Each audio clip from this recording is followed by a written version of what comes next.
Bismillahirrahmanirrahim. Assalamualaikum warahmatullahi wabarakatuh. Perkenalkan, saya Azhar Asra Kakatili dengan NIM 2022010080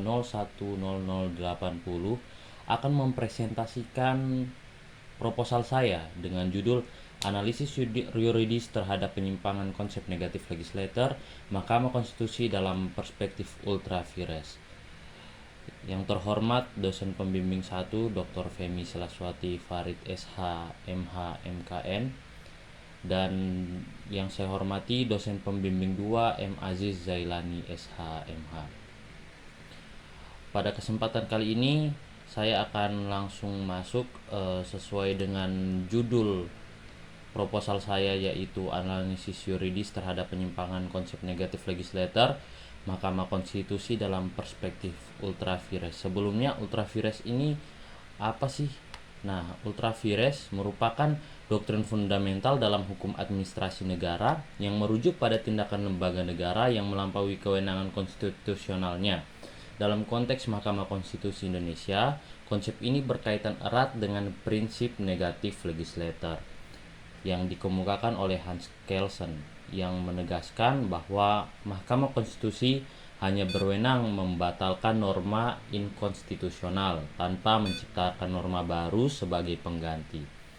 Nah, berdasarkan pasal 24C Undang-Undang Dasar 1945, kewenangan MK terbatas pada pengujian undang-undang terhadap Undang-Undang Dasar tahun 1945.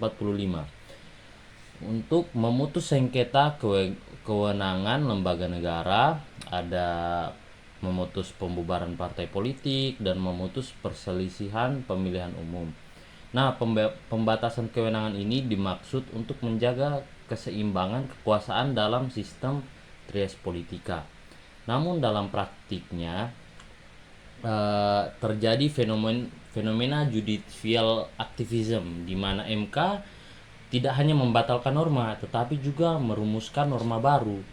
Nah, pada contohnya itu kita sempat melihat ya fenomena yang terjadi pada putusan nomor 90 tahun 2023 mengenai syarat usia capres dan cawapres, di mana MK mengubah ketentuan berusia paling rendah 40 tahun menjadi berusia paling rendah 40 tahun atau pernah garing sedang menduduki jabatan yang dipilih melalui pemilihan umum.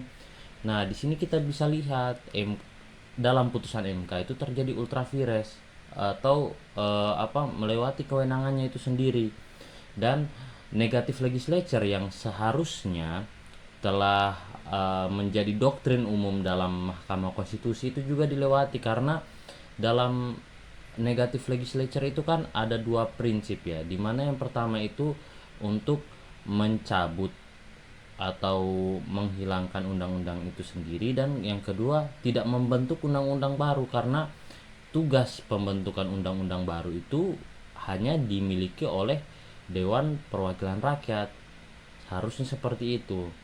Nah, tindakan ini menunjukkan penyimpangan dari fungsi negatif legislature Mahkamah Konstitusi yang menciptakan pengecualian normatif baru yang seharusnya menjadi kewenangan pembentuk undang-undang.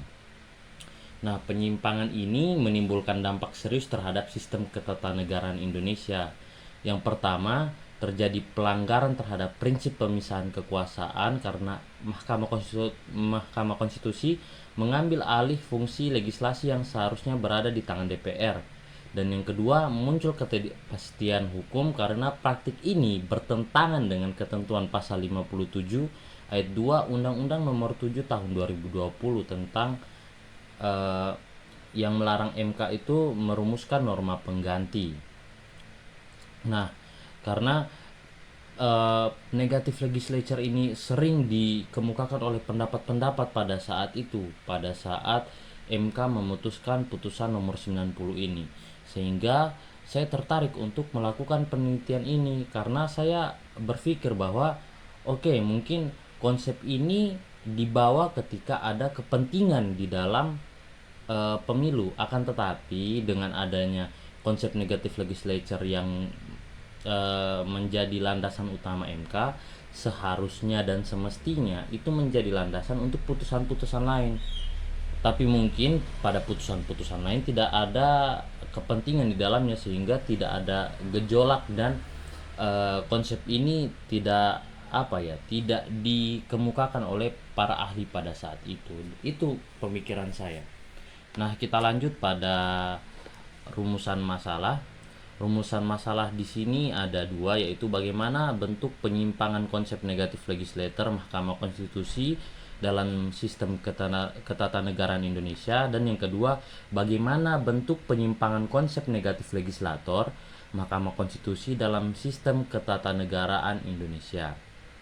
Yang kedua, untuk tujuan penelitian ada dua, untuk mengetahui dan menganalisis bentuk penyimpangan konsep negatif legislator Mahkamah Konstitusi dalam sistem ketatanegaraan Indonesia. Dan yang kedua yaitu mengetahui dan menganalisis implikasi yuridis dari ultra vires yang dilakukan Mahkamah Konstitusi dalam sistem ketatanegaraan. Untuk selanjutnya yaitu manfaat penelitian. Ada dua manfaat penelitian, yaitu manfaat teoritis dan manfaat praktis.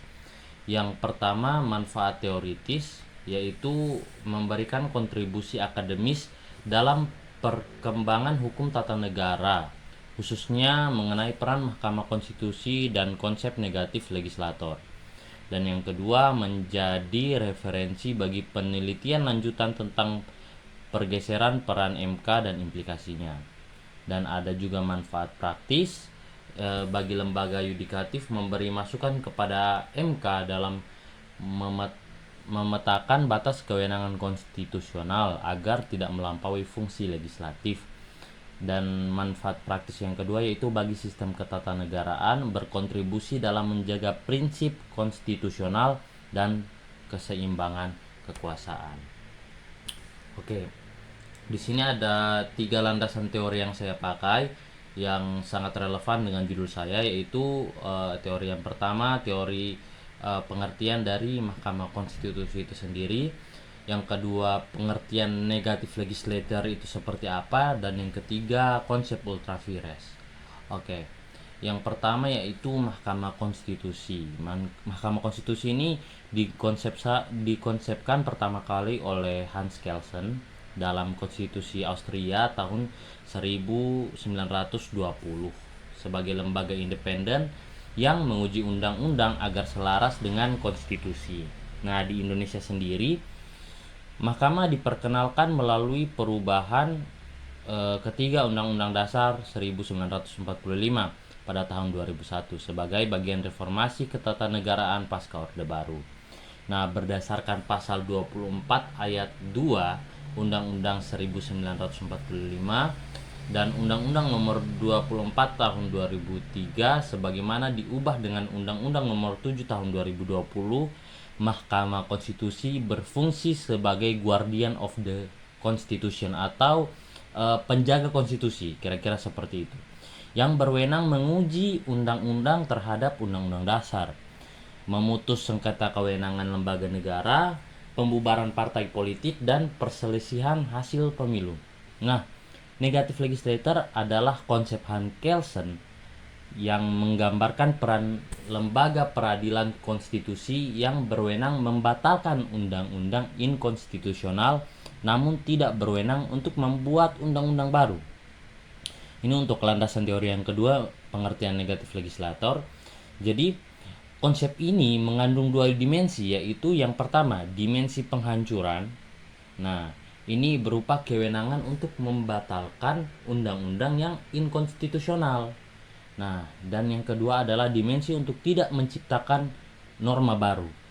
Nah, pembatasan ini penting karena hakim konstitusi tidak memiliki legitimasi demokratis langsung dari rakyat seperti anggota parlemen, sehingga MK itu hanya berfungsi mengeluarkan norma dari sistem hukum, bukan memasukkan hukum yang baru. Nah, dengan landasan teori yang terakhir adalah ultra vires. Ultra vires ini berasal dari bahasa Latin yang berarti melampaui kekuasaan, yang merujuk pada tindakan lembaga negara yang melampaui wewenang yang diberikan konstitusi atau undang-undang. Nah, di Indonesia doktrin ini diatur dalam Undang-Undang Nomor 30 Tahun 2014 tentang Administrasi Pemerintahan pasal 17 dan 70 yang melarang penyalahgunaan wewenang dan menegaskan bahwa tindakan ultravires adalah tidak sah, tidak mengikat sejak semula dan batal demi hukum. Nah, meskipun dalam perkembangan hukum yang ada di Indonesia, nah sebenarnya konteks dari ultravires ini itu tidak relevan dalam hukum tata negara. Nah, tetapi karena konsep ultravires ini lebih condong ke administrasi negara, jadi sebenarnya kita menggunakan konsep ini sebagai pisau analisis saja dalam merumuskan dan untuk melihat sejauh mana pelanggaran dari Mahkamah Konstitusi. Dan konsep ultravires itu kan lebih condong ke melampaui kewenangan dari undang-undang yang ada. Tetapi ultravires yang kita pakai ini ultravires secara doktrinal, dalam artian dia melampaui secara doktrin yang ada di seluruh dunia. Nah, doktrin yang dilanggar yaitu negatif legislator yang seharusnya melekat pada Mahkamah Konstitusi.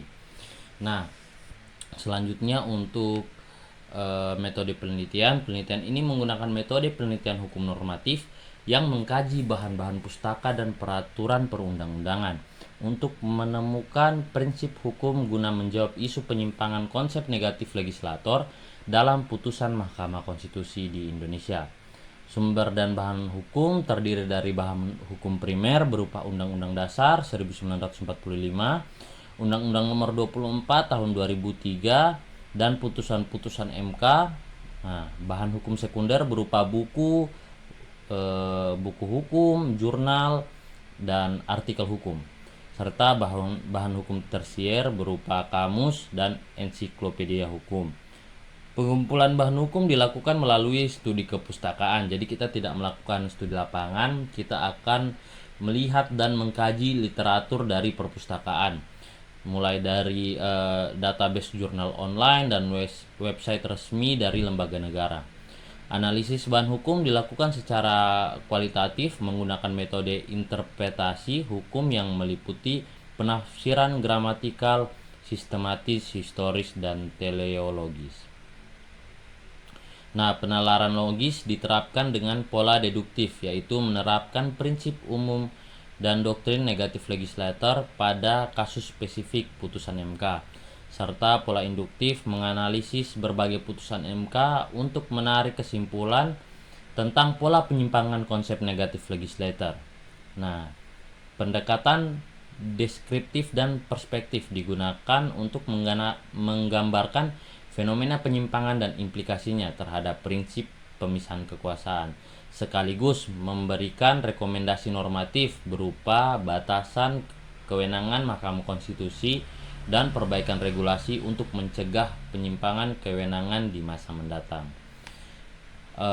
Selanjutnya untuk jadwal penelitian. Jadi jadwal penelitian yang saya akan lakukan yaitu pengajuan judul pada bulan Desember dan sudah saya ajukan, pengajuan proposal di bulan Desember juga, seminar proposal di bulan Januari, pengumpulan bahan hukum di bulan Januari, analisis bahan hukum di bulan Januari, dan laporan akhir di bulan Februari.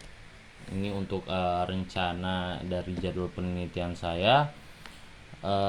Untuk sistematika penulisan ada di bab 1 pendahuluan, menguraikan latar belakang penyimpangan konsep negatif legislator oleh MK dalam perspektif ultravires, rumusan masalah dan tujuan manfaat penelitian, metode penelitian hukum normatif, serta sistematika penulisan.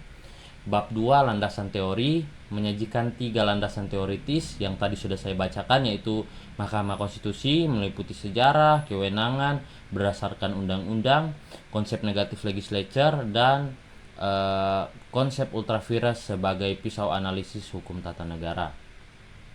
Untuk bab 3 metode penelitian, menguraikan metode penelitian hukum normatif dengan sumber bahan hukum primer, sekunder, dan tersier Teknik pengumpulan melalui studi kepustakaan dan analisis menggunakan interpretasi hukum serta pendekatan deskriptif perspektif. Untuk bab 4, hasil dan pembahasan yang akan saya laksanakan ketika setelah seminar proposal ini. Bagian pertama menganalisis bentuk-bentuk penyimpangan konsep negatif legislator dalam perspektif ultra vires yang mencakup pembentukan norma baru, legislasi terselubung, dan pengambilan fungsi positif legislator sebagai fungsional ultra vires. Bagian kedua menganalisis implikasi yuridis terhadap sistem ketatanegaraan Indonesia meliputi dampak pada separation of powers, prinsip demokrasi, kepastian hukum, dan sistem lainnya. Nah, untuk bab 5 penutup berisi kesimpulan mengenai bentuk-bentuk penyimpangan yang termasuk kategori ultra vires, doktrinal, dan implikasinya, serta saran untuk MK, pembentuk undang-undang, dan penelitian lanjutan. Mungkin itu saja yang bisa saya sampaikan pada seminar proposal kali ini. Besar harapan saya agar penelitian yang saya lakukan mempunyai dampak hukum yang akan terjadi untuk bisa membenahi ketatanegaraan yang ada di Indonesia. Sebelum saya tutup, saya punya closing statement, yaitu ecum et bonum est lex legum. Apa yang adil dan baik adalah hukumnya hukum. Mungkin itu saja dari saya, kurang lebihnya saya mohon maaf. Billahi taufiq wal hidayah. Wassalamualaikum warahmatullahi wabarakatuh.